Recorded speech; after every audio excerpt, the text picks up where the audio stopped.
నమస్తే welcome to four sides TV. Visakha steel plant విషయంలో కేంద్ర రాష్ట్ర ప్రభుత్వాలకు చిత్తశుద్ధి లేదని ఏపీ పీసీసీ అధ్యక్షురాలు వైఎస్ షర్మిల అన్నారు। లాభాల్లో ఉన్న స్టీల్ ప్లాంట్ను ప్రైవేటీకరణ చేయడం సిగ్గుచేటన్నారు।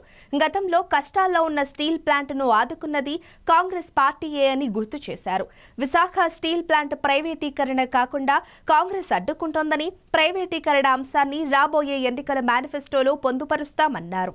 ఇప్పుడు జింక్ ఫ్యాక్టరీగా ఉందా? అంటే అంతమంది ఎంప్లాయీస్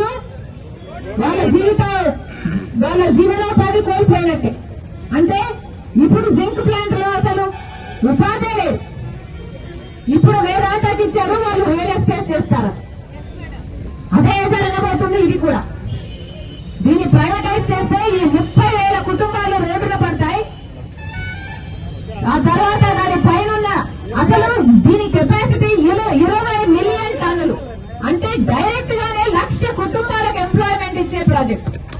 అలాంటప్పుడు దీని మీద ప్రభుత్వాలు ఎంత శ్రద్ధ పెట్టాలి? అవి పెట్టకపోగా ప్రైవేటైజ్ చేస్తున్నారు అంటే దుర్మార్గం కాకపోతే ఇంకా ఏమనాలి? అందుకే చెప్తున్నా, ఇది ప్రైవేటైజ్ కావడానికి వీల్లేదు। కాంగ్రెస్ పార్టీ దీనికి ఒప్పుకోదు। నేనే కాదు, రాహుల్ గాంధీ గారిని కూడా తీసుకొస్తాను। రాహుల్ గాంధీ గారి చేత కూడా ఇది ప్రైవేటైజ్ కావడానికి వీల్లేదు, మేము ఒప్పుకోము అని రాహుల్ గాంధీ గారి చేత కూడా మీకు మాటిస్తామని చెప్తున్నాను।